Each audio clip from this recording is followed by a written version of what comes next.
Bueno, compañeros, muy buenas tardes. Bienvenidos a nuestra tutoría número 7 de Fundamentos de Administración.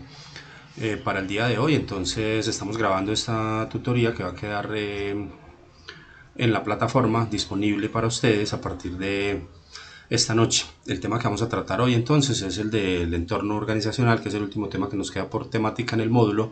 Pero primero vamos a revisar una tareita que teníamos, que era una investigación sobre la teoría de restricciones, que es una teoría organizacional bien importante.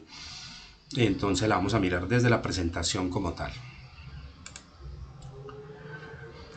Bueno, ¿qué es la teoría de las restricciones o la TOC? Por sus siglas en inglés, o Theory of Constraint. Trata de lo siguiente: teoría de restricciones. Es más conocido entonces por sus siglas en inglés, TOC, Theory of Constraint. Es una filosofía de gestión de sistemas o empresas que se crea sobre una guía y se diseña para lograr un proceso de mejora continua, o de Kaizen, como lo llaman los japoneses, la mejora continua. ¿Qué es una restricción como tal en esta teoría de restricciones? Esta teoría fue presentada, digamos, principalmente por un señor que se llama Eliyahu Goldratt. Es un científico israelí que escribió un libro que se llama La Meta, se lo recomiendo, de Gol o La Meta, es muy interesante, habla sobre todo, y también está el video, hay un video, lo que pasa es que el video de la Meta no es muy claro, es un video viejito y la resolución es malita más bien, pero es interesante verlo, se lo recomiendo. De pronto en el momento en que puedan, para que lo puedan mirar. Se llama La Meta. Una restricción, entonces, según esta teoría, es cualquier elemento que limita al sistema en el logro de su meta de generar dinero. Todo sistema o empresa tiene restricciones. Es decir, estamos hablando de un elemento que es escaso y que de pronto es más escaso que lo normal. Cuando hablamos de recursos en las empresas, hablamos de economía, hablamos de producción, hablamos de administración de recursos que son escasos. Recordemos siempre eso. Si no fueran escasos, no habría necesidad de gestionarlos o de trabajarlos, ¿sí? Entonces todo sistema o empresa tiene restricciones, claro que sí, y hay muchas clases de restricciones, como lo vamos a ver. Los tipos de restricciones pueden ser los que puedan afectar a una empresa como tal. Hablamos de restricciones de mercado, como la demanda máxima de un producto limitada en un mercado, ¿cierto? Es decir, habrá un momento en que ya la capacidad esté copada, ya los competidores sean demasiados y haya una restricción de mercado, es decir, ya esté al borde del límite el número de productos, digamos, que ese mercado está dispuesto a consumir, y será una restricción muy grande. Una restricción de materiales podría ser, por ejemplo, cuando se limita por la disponibilidad de materiales en cantidad y calidad adecuada. La falta de material en el corto plazo es el resultado de una mala programación. Sin embargo, podríamos hablar de que no solamente se puede ocurrir por una por una mala programación, sino también por una escasez repentina, ¿cierto? Por ejemplo, si alguna empresa depende de un insumo, por ejemplo, que sea de agotable, como los metales, como el cobre, como, bueno, no sé, cualquier material de este tipo, pues obviamente puede en algún momento tener una limitante o convertirse en una restricción, que no sea necesariamente por mala programación, sino simplemente por escasez del producto como tal. Eso lo tendríamos que mirar muy especialmente o con mucho cuidado desde el inicio, o desde el montaje, o desde la evaluación del proyecto como tal. Podríamos tener también una restricción de capacidad, que es el resultado de tener equipo con capacidad que no satisface la demanda requerida.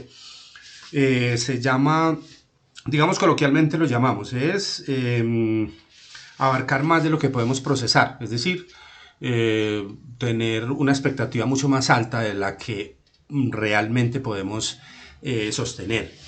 En Colombia se dio eso hace muchos años, de pronto ustedes no se acuerdan porque estaban muy chiquitos.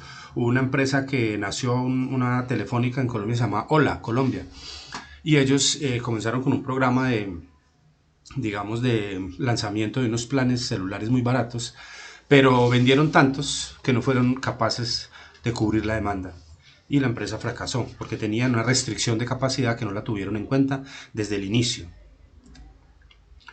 Una restricción logística puede ser, puede estar inseparable en el sistema de planeación y control de producción. Pues la logística tiene todo que ver con la cadena de distribución, con la cadena de preparación, no solo para la producción, sino también para la comercialización y la administración de los productos como tal.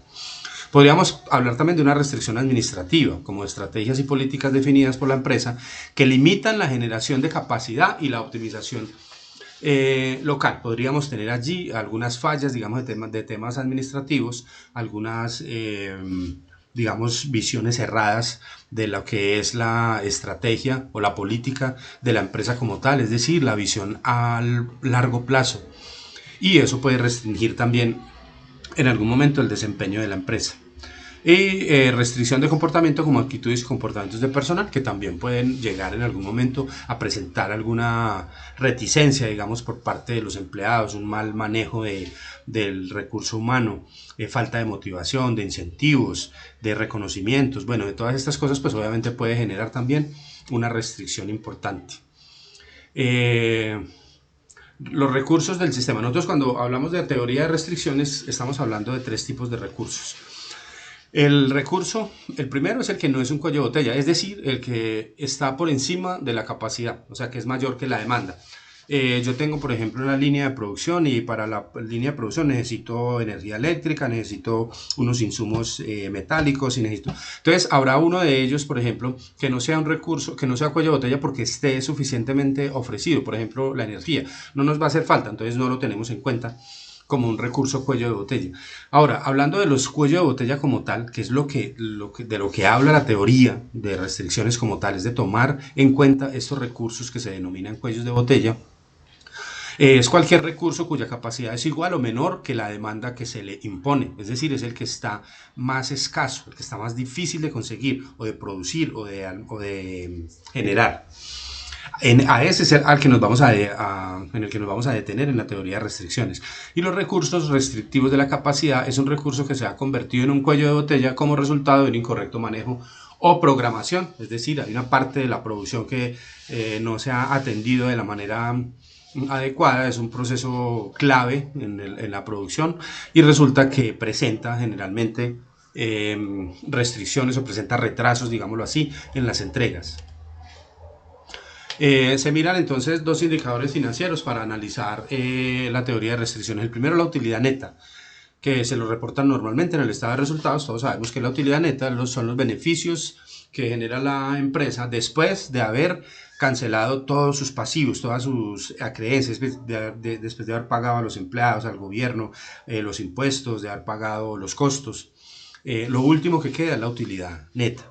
Y el otro es el retorno sobre la inversión, que se lo reporta en el balance general. El retorno sobre la inversión, o el ROI, es la medida de los beneficios que entrega la inversión como tal. Es decir, nosotros tenemos un volumen de dinero X o de recursos X invertidos en una empresa y por ella estamos recibiendo una parte, ¿cierto?, de lo que queda de esa utilidad neta. Entonces el ROI es simplemente comparar esa utilidad neta frente a la inversión que tenemos allí realizada, digámoslo así, la que tenemos en riesgo, y eso me da la rentabilidad sobre el activo, que es el indicador más importante que se mira en esta teoría.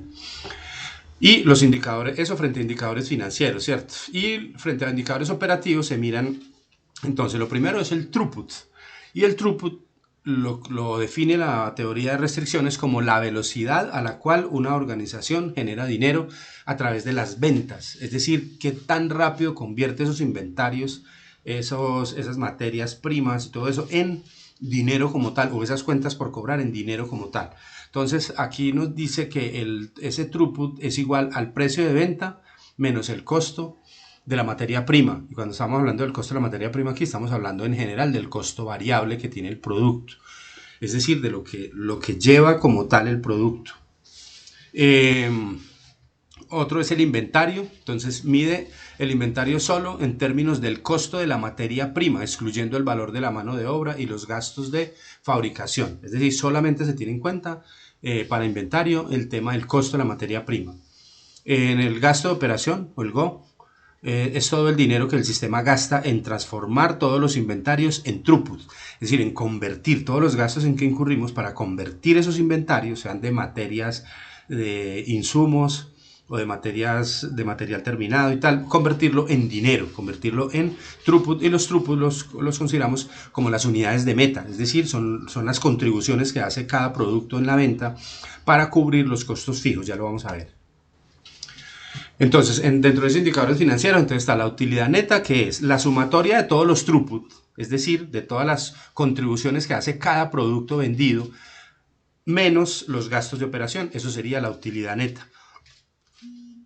Y la rentabilidad del activo, o el ROI, sería la sumatoria de los throughput, es decir, la sumatoria de todos esos márgenes de contribución unitario, de todas esas unidades vendidas, menos los gastos de operación, es decir, la utilidad neta, aquí este pedacito es igual a este, dividido sobre la inversión, ¿sí? Y eso me dará entonces el margen, eso es un porcentaje, me da el margen de utilidad, me está dando la idea de cuánto me está retornando en dinero esa inversión que yo tengo allí en esta empresa. Vamos a suponer lo siguiente. Dentro de la teoría de restricciones, nosotros no tenemos en cuenta, como lo miramos ahorita, los costos fijos, sino el costo variable del producto como tal. Vamos a suponer que tenemos un producto que se vende en 1.000 pesos la unidad y que tiene un costo variable de 350. ¿Qué es el costo variable? Es la materia prima que se lleva a fabricar cada uno de ellos, ¿sí? Entonces, de ahí que el margen de contribución sea de 650. Es decir, cada producto que yo vendo tiene un costo variable, un costo de materia prima y tal, en la producción de 350. O sea que me deja 650 como margen de contribución unitario. Ese margen de contribución es el throughput de cada unidad. El throughput, es decir, es la contribución que hace ese producto a el cubrimiento de todos los gastos. Y la utilidad entonces será igual a la sumatoria de todos esos márgenes de contribución, o sea, de todos los throughput, menos los costos fijos totales. ¿Y cómo lo miramos en esta gráfica? ¿Cómo lo podemos interpretar? Este tanque es el tanque de los costos variables. Este tanque es completamente flexible, no tiene ningún problema, ninguna particularidad. ¿Por qué? Pues porque el costo variable dependerá del número de unidades producidas. No tiene nada más que analizar. Entonces, si se venden 1.000.000, obviamente acá entonces estará en este costo variable el valor de 1.000.000 por 350, ¿cierto? Ahora, aquí tenemos el tanque de los gastos de operación o de los costos fijos. Entonces, este sí lo tenemos que llenar con los márgenes de contribución que genera cada producto. Entonces, cada que vendo un producto, me quedan 650 de margen de contribución. Y esto lo voy depositando en este tanque y se va llenando, él se va llenando y se va llenando. Cuando este tanque se llena, entonces vierte sobre un segundo tanque que se llama utilidad. Y entonces cuando ya se llena, me va generando aquí este. Cuando este se llena, la utilidad que yo esperé que ese negocio me diera, y se sigue llenando y sigue vertiendo, entonces vierte sobre otro que se llama valor económico agregado, que es la utilidad que genero por encima de lo presupuestado. O sea, yo dije aquí que me iba a ganar el 20% sobre todo ese negocio, pero resulta que el negocio fue muy bueno y me entregó el 25%. Entonces ese otro 5% irá al tanque del valor económico agregado, que es la utilidad que se genera por encima de lo que yo había presupuestado. Hasta aquí yo lo presupuesto. Yo digo que tengo unos gastos operacionales y unos costos fijos de X valor y que la utilidad que yo pretendo es de X valor. Ya cuando supero eso, entonces estoy en valor económico agregado. Así más o menos lo analiza la teoría de restricciones. ¿Por qué? Porque dice la teoría que nosotros no vendemos, una empresa no vende costos fijos, o sea, nosotros no estamos vendiendo los costos fijos, nosotros estamos vendiendo los costos variables solamente. Los fijos tienen que ser cubiertos por los márgenes de contribución. Bueno, y los 5 pasos para focalizar la teoría de restricciones son: el paso 1 es identificar la restricción, es ir, digamos, a analizar toda la cadena de producción. Pero no solamente la cadena de producción, muchachos, también podríamos mirar toda la cadena de comercialización o toda la cadena de administración, porque recuerden que no solo tenemos restricciones de tipo real como en producción, sino que podríamos tener restricciones en temas administrativos, en temas comerciales. Entonces, definir, identificar cuál es la restricción como tal. El paso 2 es decidir cómo explotar la restricción. ¿Y qué es explotar la restricción? Es darle más capacidad.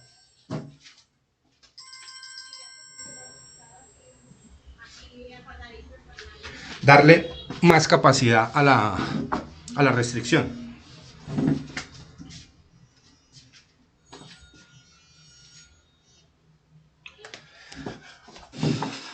El paso 3 es subordinar todo lo demás a la decisión anterior. Es decir, es poner todos los recursos necesarios para lograr explotar esas restricciones y para darle más capacidad, por ejemplo, a ese proceso. Si es el proceso, por ejemplo, de empaque, digámoslo así, por hablar cualquier tema, pues entonces, ¿qué vamos a hacer? Pues vamos a generar más recursos para que ese proceso de empaque sea más eficiente.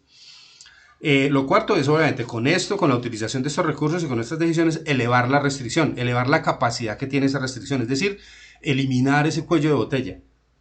Y el quinto es seguir buscando nuevas restricciones, es decir, ya buscar la siguiente, la siguiente, la siguiente, hasta explotarlas todas y tener un proceso mucho más fluido, de mejora continua. Eso básicamente es lo que propone la teoría de restricciones de este señor Eliyahu Goldratt en su libro de la meta. Ese fue el mayor exponente de la teoría de las restricciones o la TOC. Bueno, muchachos, esta presentación les queda en la plataforma para que la puedan consultar desde allí, y cualquier duda, pues no duden en contactarme. Bueno, vamos a ir entonces ahorita a mirar sí, el tema del entorno de las organizaciones, que es el tema que estamos eh, trabajando pues el día de hoy. Pero para esto entonces vamos a ver los videos que están aquí propuestos, los vamos a ver y vamos después de esto a analizar un poquito sobre ellos y a continuar con el tema central del día de hoy. Entonces vamos a mirar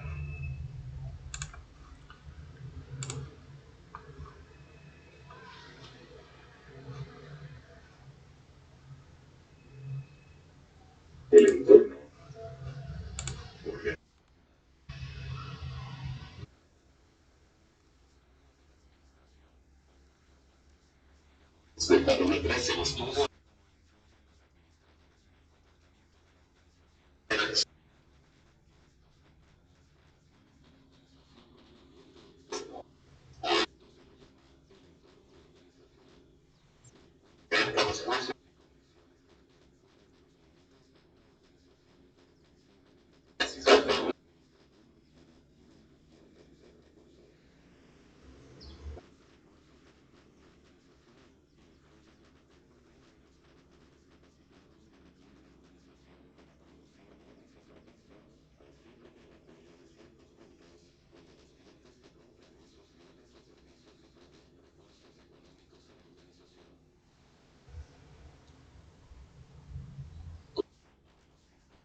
y las que no experimentan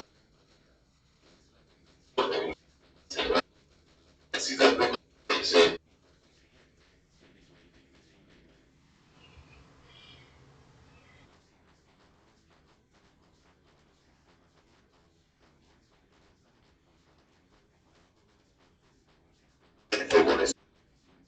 Hacia a los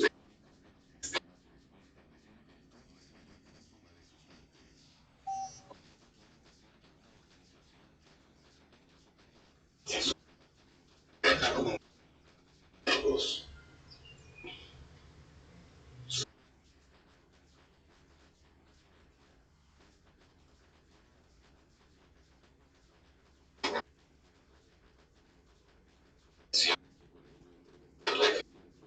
Hacia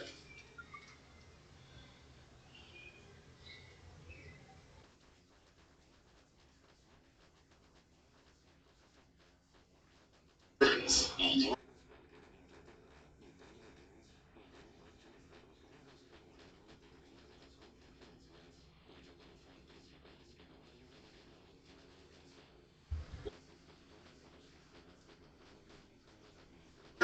son condiciones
básicas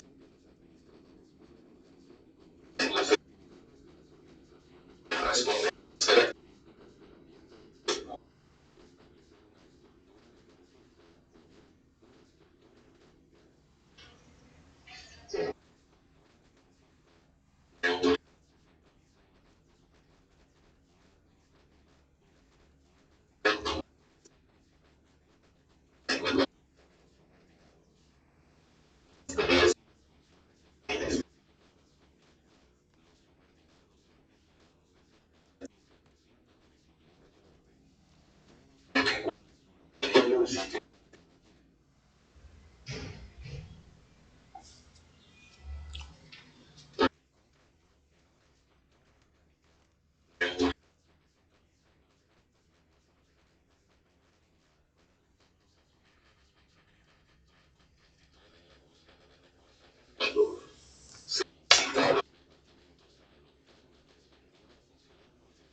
son dos importantes de situación.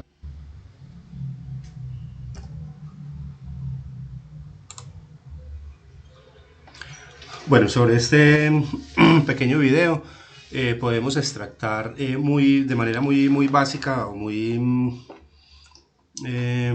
sencilla que a partir de 1960, entonces con la teoría de sistemas, fue que se comenzó a mirar, digamos, de manera diferente ese entorno de la organización como tal, al darle las características o las connotaciones a estas organizaciones, a estas empresas de sistemas abiertos. Y partiendo de la teoría de sistemas, entonces ese sistema abierto como tal, que es el que interactúa con otras empresas, con el medio ambiente, con el micro y macroambiente como tal, que ya lo vamos a ver ahorita, entonces define como el desempeño como tal de la empresa, en la medida en que maneje mejor sus recursos, en que maneje mejor su interacción con el sistema, con otros sistemas como tal o con el macroambiente en el cual se desenvuelve, pues más eficiente va a ser en la generación de recursos como tal. Y también nos dice que, bueno, a partir de esta teoría de sistemas, entonces hablamos de los sistemas cerrados que, digamos, difícilmente se consiguen.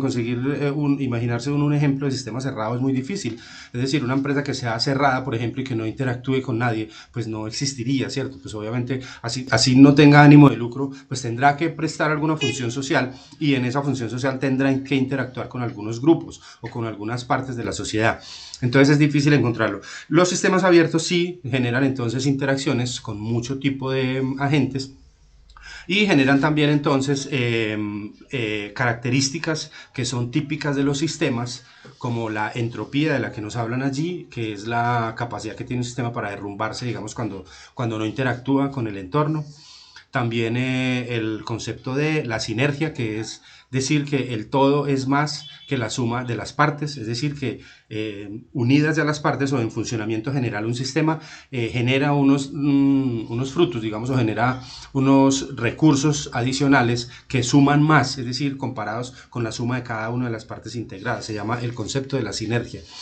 También está el concepto del holismo, y es que, digamos, también es considerado como una suma general de todo lo que compone la organización. Y otra característica, digamos, detalle, digamos, de los sistemas es la homeostasis, y la homeostasis es la capacidad que tiene un sistema para autorrepararse, es decir, si la organización está bien fundamentada, si sus políticas, sus estrategias están bien definidas, tendrá esa capacidad para subsanar los problemas con base en esas políticas fijadas inicialmente. Es decir, recordemos que un sistema entonces es un conjunto de partes que están interrelacionadas entre sí para conseguir un objetivo común, y en este caso, hablando de tema empresarial, pues en la consecución de unos recursos, unos procesamientos, unas salidas que se entregan después a un medio en general, y un sistema de retroalimentación o feedback constante, que es el que va permitiendo que el sistema se mantenga activo como tal.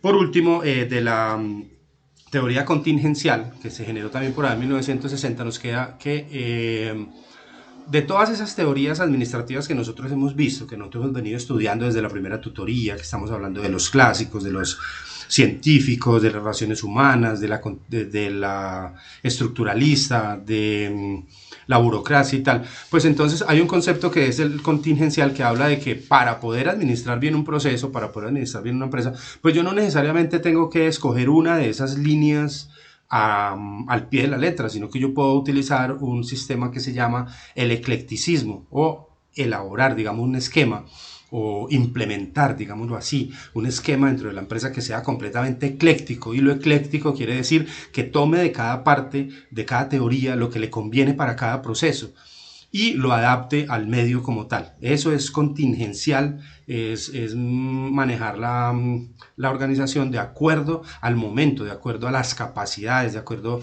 a las interacciones que tiene con un sistema. También nos habla entonces sobre las estructuras mecanicistas y orgánicas, que tienen que ver simplemente con con la manera como se organiza, la estructura como tal. Las mecanicistas son de corte militar, o sea, de estilo vertical, que son guiadas por una sola persona que tiene todo el poder, y las orgánicas son descentralizadas y otorgan participación a los empleados. Digamos que depende del tipo de organización que yo maneje, pues no puedo decir que una sea mala o que una sea buena, sino que depende del tamaño de los grupos, de las características puntuales de la organización, que yo debo como tomar estas decisiones de en qué estructura, si mecanicista o orgánica, puedo manejar, por medio de qué estructura puedo manejar el grupo, puedo manejar la empresa como tal. Bueno, vamos a ver el segundo video, también es cortico.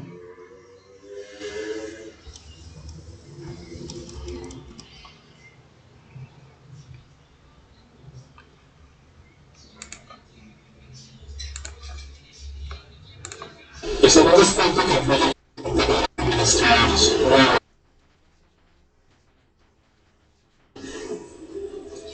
El entorno es la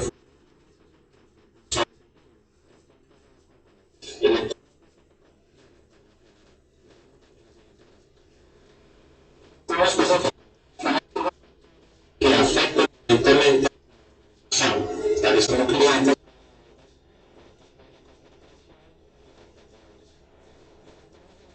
que ellos quedan conformados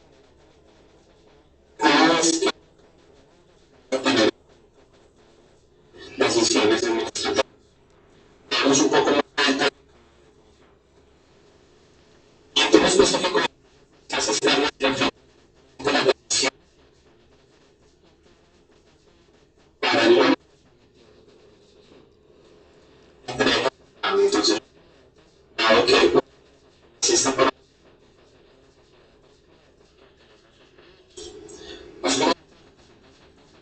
la organización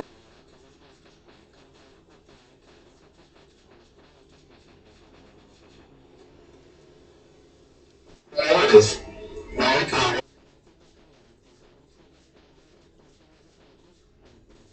una persona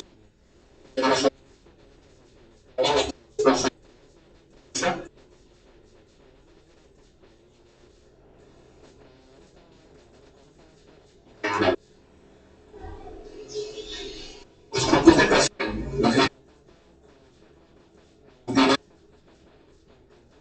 en las acciones de las organizaciones. O sea, un grupo de los de la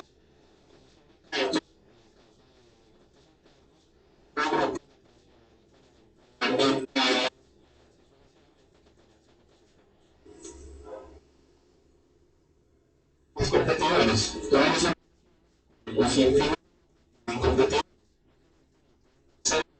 de la competencia. Ahora veremos a la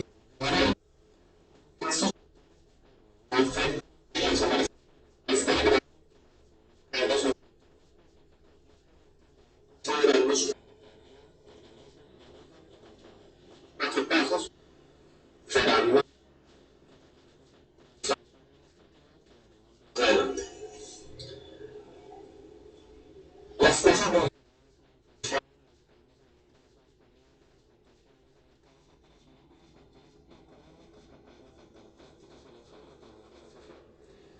estos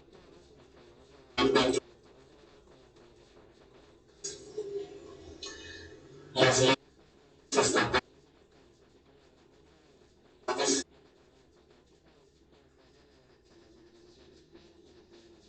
a esta parte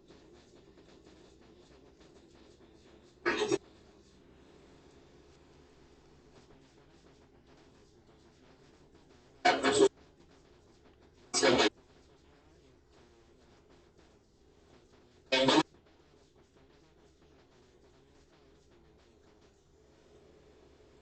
respecto a las condiciones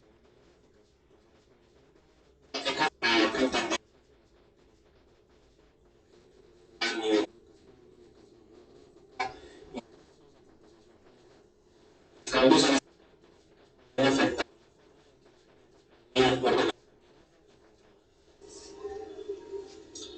las condiciones es un factor que constantemente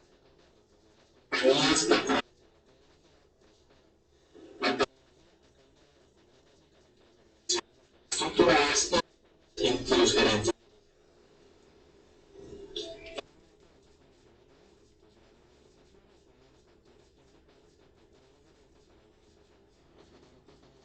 se enfrentan a la clase marcada por la parte de esta.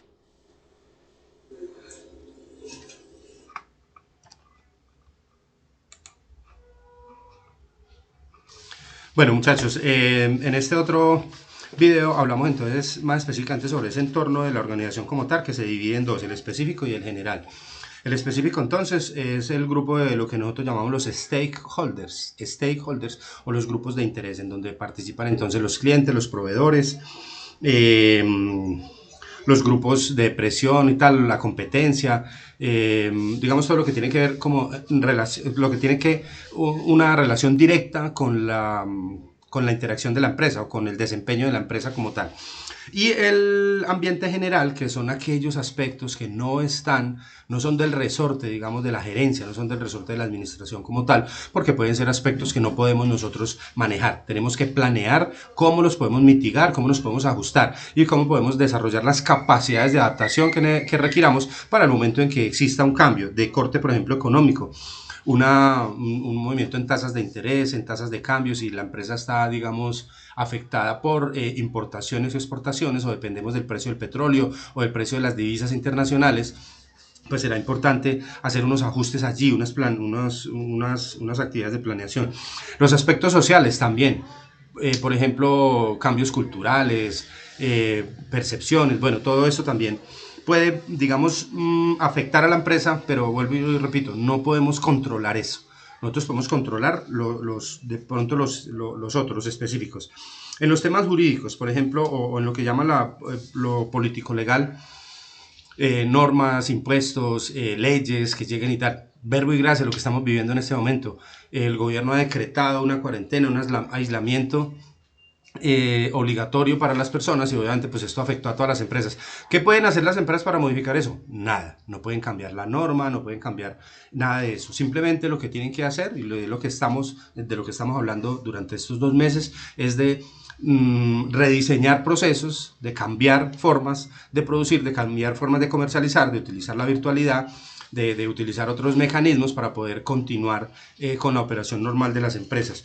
Hay otros de tipo condiciones demográficas, como las distribuciones etarias, por ejemplo. Ustedes saben que la población va avanzando en edad en Colombia, cada vez nacen menos niños, y ahorita, digamos, con el tema de la filosofía millennial, pues obviamente se supone que la población cada vez se va a hacer más vieja y va a haber menos jóvenes.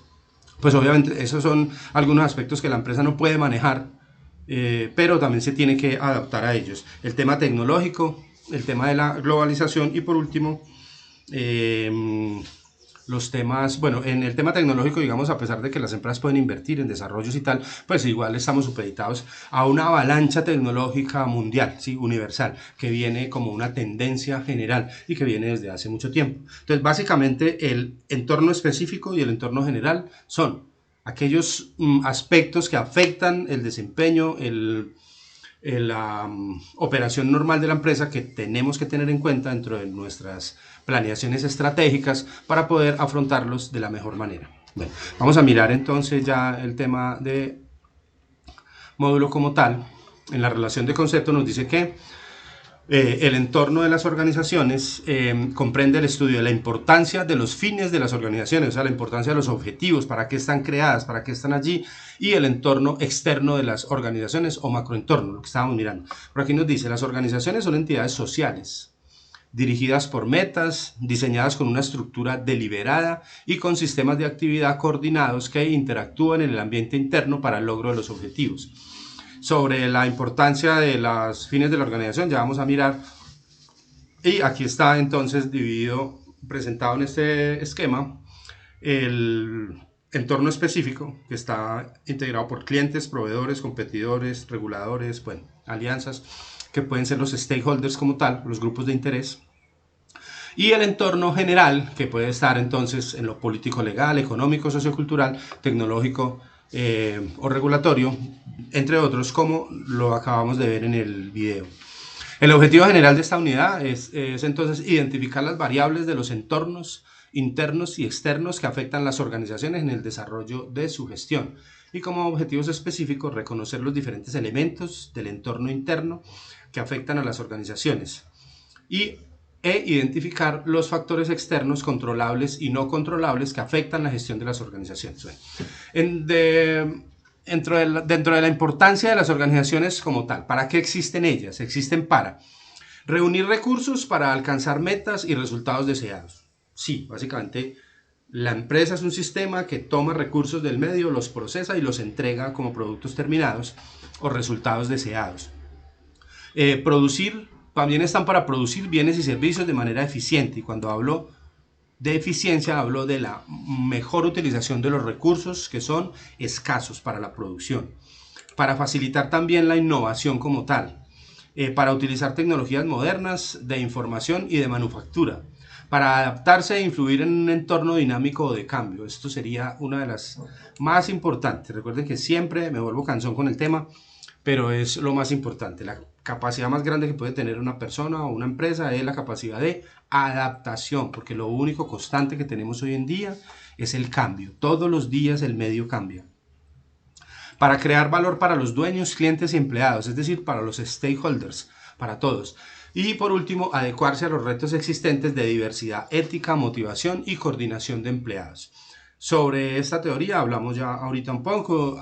Se trata de las organizaciones son sistemas abiertos que están formados en ocasiones por subsistemas, cuando son muy grandes, digamos dentro de las mismas organizaciones, y también son sistemas que forman parte de unos macrosistemas de la sociedad en la que prestan sus servicios o desarrollan sus actividades como tal.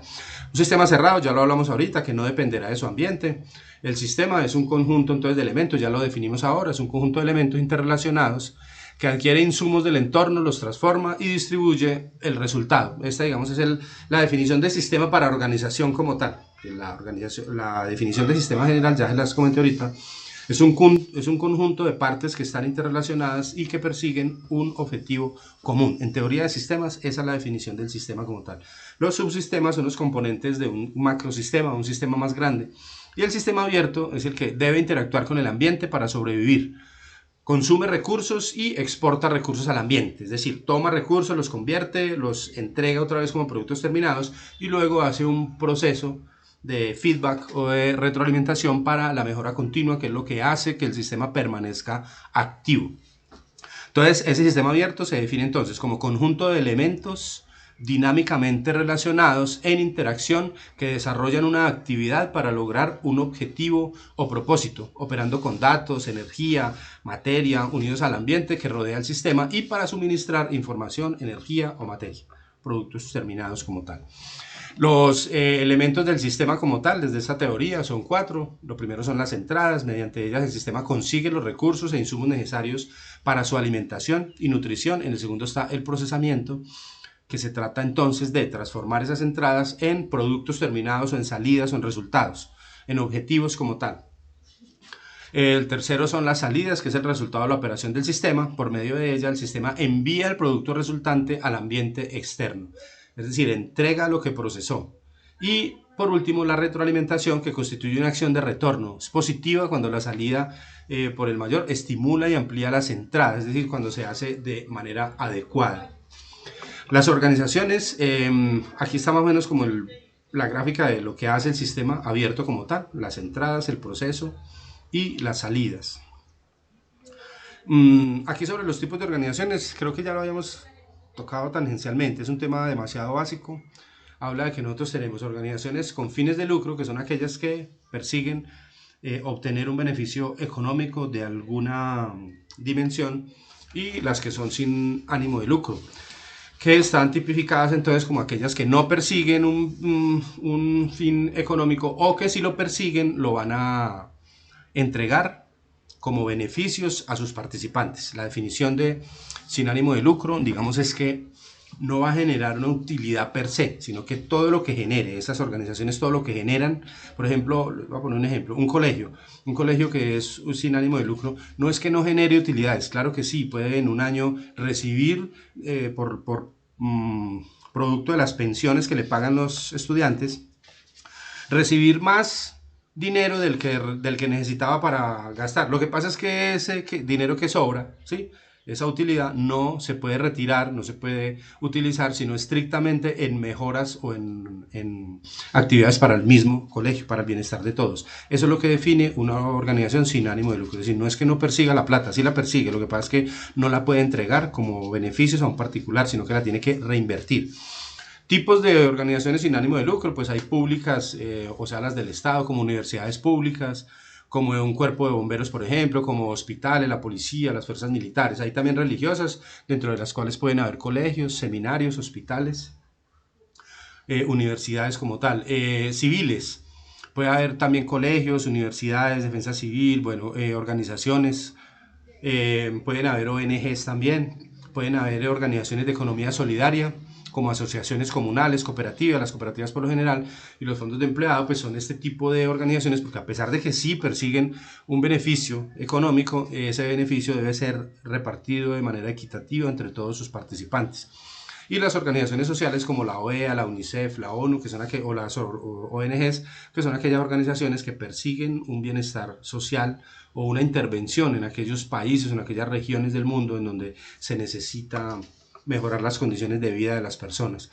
Y las organizaciones con fines de lucro, pues que están tipificadas dentro del sector primario, el sector secundario o el sector terciario, sean agrícolas, manufactureras o de servicios, que por el tamaño pueden ser grandes, medianas, pequeñas, por el origen de capital pueden ser públicas o privadas, por explotación y conformación de capital pueden ser nacionales o extranjeras, por la responsabilidad legal pueden ser económicas, en comanditas, simples o por acciones, o pueden ser sociedades limitadas, que por conformación pueden ser naturales o jurídicas, que por número de socios pueden ser unipersonales o colectivas, que por el grado de formalización pueden ser formales e informales, que también por el grado de uso de la tecnología pueden ser intensivas en tecnología o poco intensivas en tecnología o más intensivas en mano de obra, que por cubrimiento territorial pueden ser regionales, nacionales o internacionales, y por otra tipología de las organizaciones, que pueden ser organizaciones que aprenden, organizaciones flexibles, organizaciones inteligentes, organizaciones virtuales, organizaciones moleculares. Ahora, sobre las organizaciones y los socios, miremos el concepto de los stakeholders que les comentaba ahorita.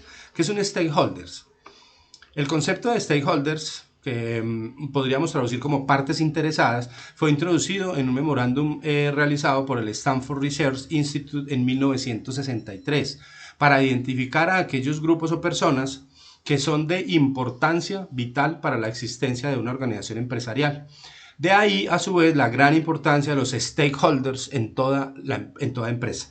El término está orientado a desafiar la idea de los shareholders, es decir, de los accionistas. Antes de este concepto se suponía que la organización solamente tendría que rendir frutos a los accionistas como tal, como las utilidades que ellos perseguían del negocio.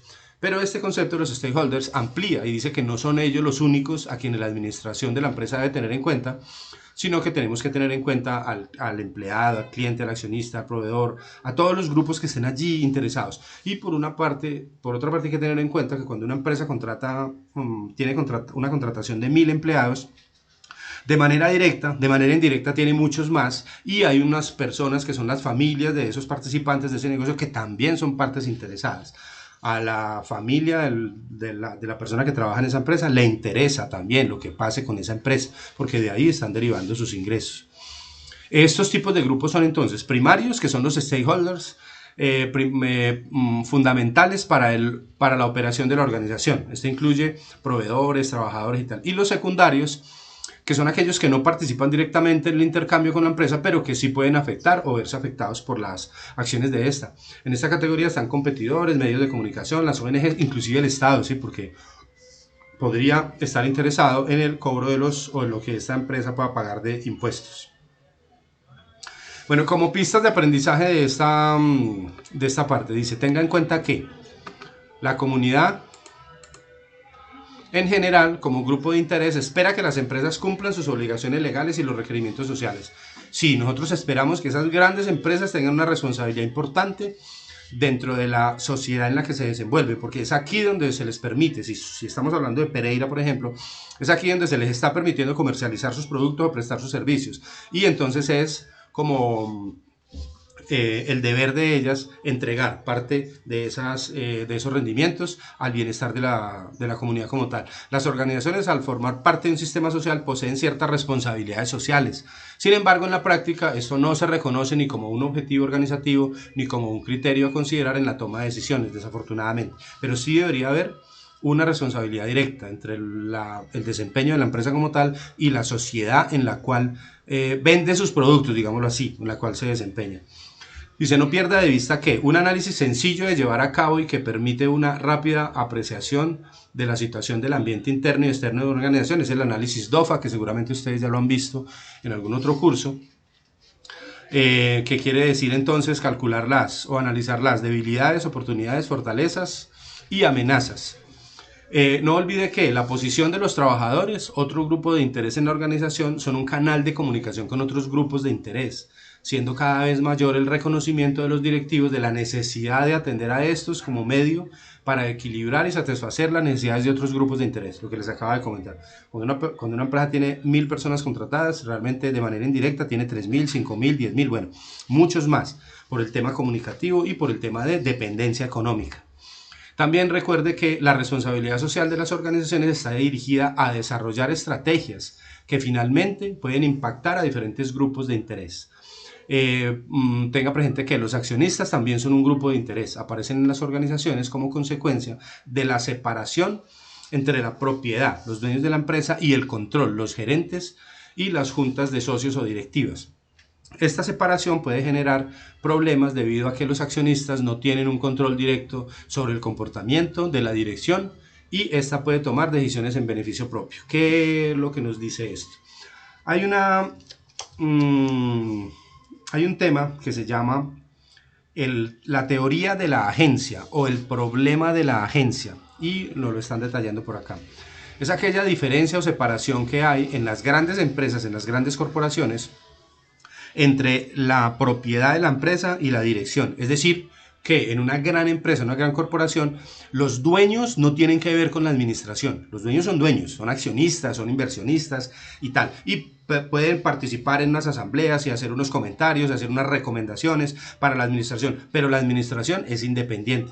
Y hay algunos aspectos, dice la teoría de la agencia, en que los objetivos de ese administrador, de ese gerente, de ese presidente, de ese CEO de la empresa, en algún momento dado pueden ser contrarios a los de los accionistas como tal, en temas financieros, en temas administrativos, por X, Y o Z circunstancia. Por ejemplo, para el accionista muchas veces lo único que es importante es la utilidad del negocio. Para el administrador, a pesar de que eso es muy importante, también es muy importante el bienestar de los empleados, ¿cierto? Porque ellos son la fuerza productiva. Entonces, digamos que mantener como en equilibrio estas dos partes que interactúan en la organización es a veces complejo, por lo que les comento. De pronto la pueden investigar si les queda tiempo, es una teoría interesante, se llama la teoría de la agencia o el problema de la agencia, también es llamado así. Bueno, en este tema 2, entorno interno y externo, ya lo vimos con base en el video que acabamos de observar. Dice, el microentorno y macroentorno de las organizaciones son los factores relevantes para el diseño y desarrollo de estrategias que permitan la permanencia de los negocios en un mercado.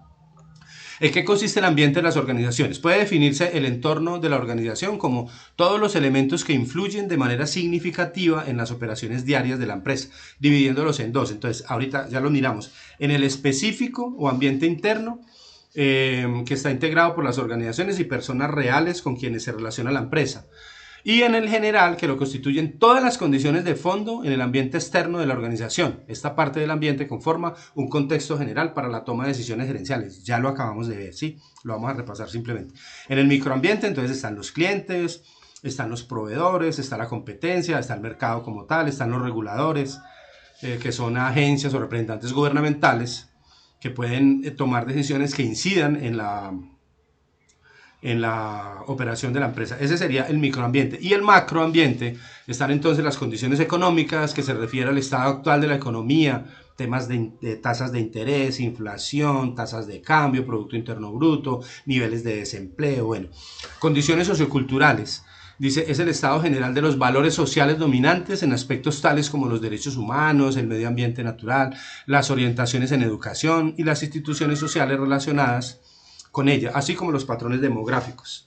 Las condiciones político-legales se refiere al estado general de la filosofía y objetivos dominantes del partido que se encuentra en el gobierno, es decir, son las decisiones que toman ellos allí y que nosotros, para las cuales nosotros no tenemos ninguna injerencia. Lo que tenemos que desarrollar es la capacidad de enfrentar ese tipo de decisiones con estrategias puntuales. Verbo y gracia lo que estamos viviendo en este momento ante una decisión del gobierno de un confinamiento, pues las empresas tienen que adaptarse al medio porque nada más pueden hacer.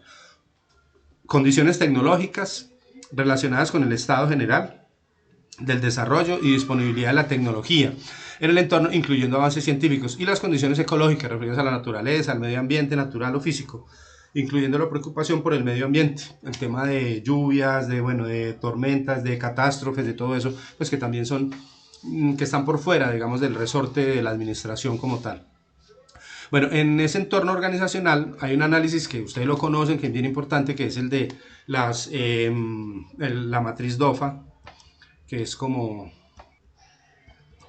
esta como tal, que habla de las amenazas, DOFA o FODA, es igual, amenazas, fortalezas, debilidades, oportunidades, y se dividen entonces en internas y externas. Esto tiene que ver entonces todo con el entorno de las organizaciones, de dónde provienen esos factores. Entonces decimos que las amenazas y las oportunidades vienen del exterior o están en el exterior, y las fortalezas y las debilidades están en el interior de la empresa como tal. Y para gestionarlas, entonces, debemos primero identificar cuál es cada una, ¿sí? ¿Qué conforma cada una dentro de la organización? Cuando se hace entonces un análisis DOFA para el desarrollo de la planeación estratégica de la empresa, eso forma parte de todas las actividades que se llevan a cabo en planeación estratégica o en prospectiva de los negocios como tal. Se busca entonces analizar todos los elementos que conforman el análisis externo, compuesto por oportunidades y amenazas.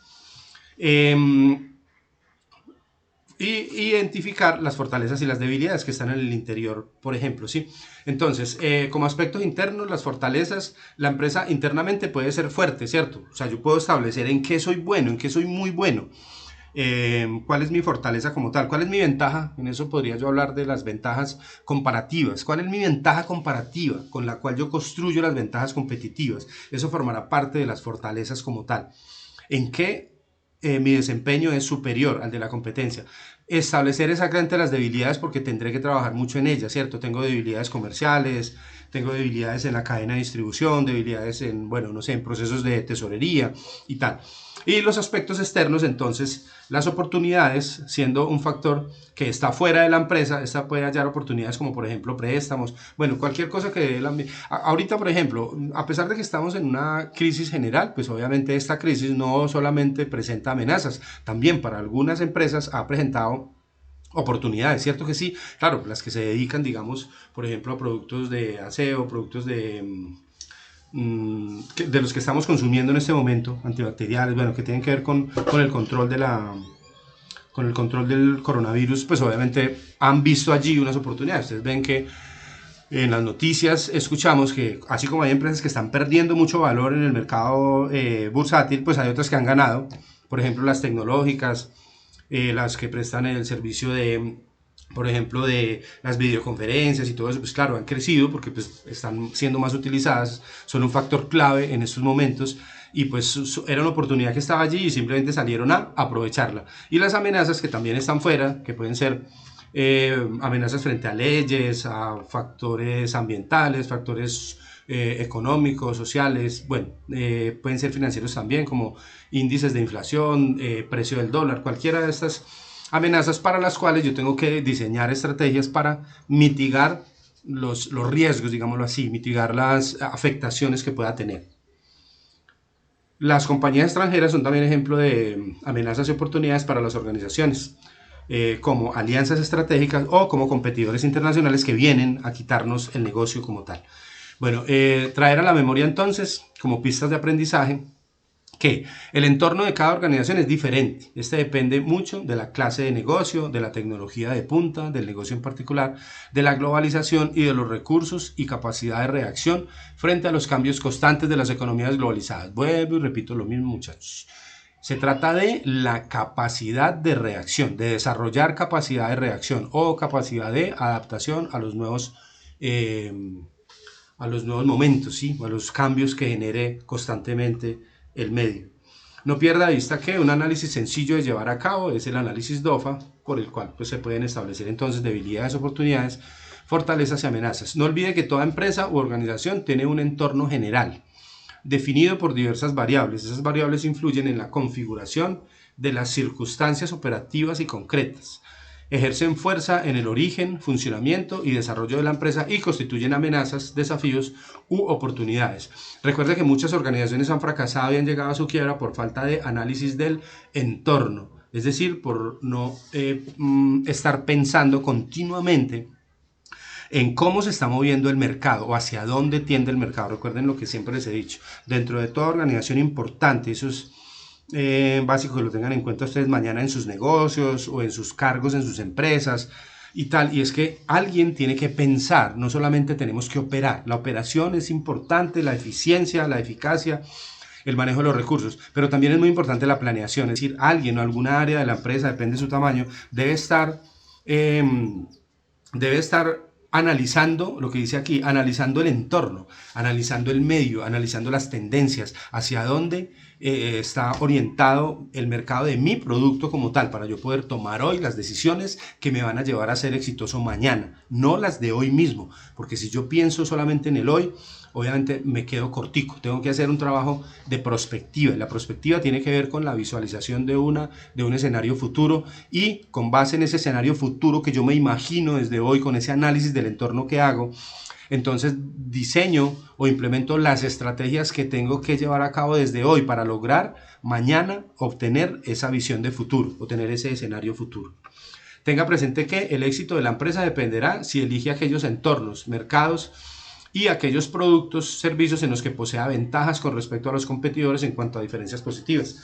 Les he hablado bastante sobre el tema de las ventajas comparativas. La ventaja comparativa es aquello, o es esa fortaleza que tiene la empresa, aquello en lo que es buena. Por ejemplo, puede ser buena en el diseño o en la comercialización, o es en el tiempo de respuesta o en el servicio, en cualquiera de esas cosas. O también puede tener ventajas intrínsecas, como por ejemplo la consecución de materias primas o mejores materiales, bueno, qué sé yo, cualquier cosa que le pueda, y explotarlas. Y con base en esas ventajas comparativas, que son esos elementos, esos aspectos que me ponen digamos, por encima de los competidores, yo debo desarrollar la ventaja competitiva como tal, que es la que me genera realmente la estrategia para yo salir al mercado y ser mejor, ser más exitoso que los competidores. Recuerden lo que decía Kaplan, Kotler, el gurú del mercadeo. A la competencia no hay que desearle el mal, hay que hacérselo.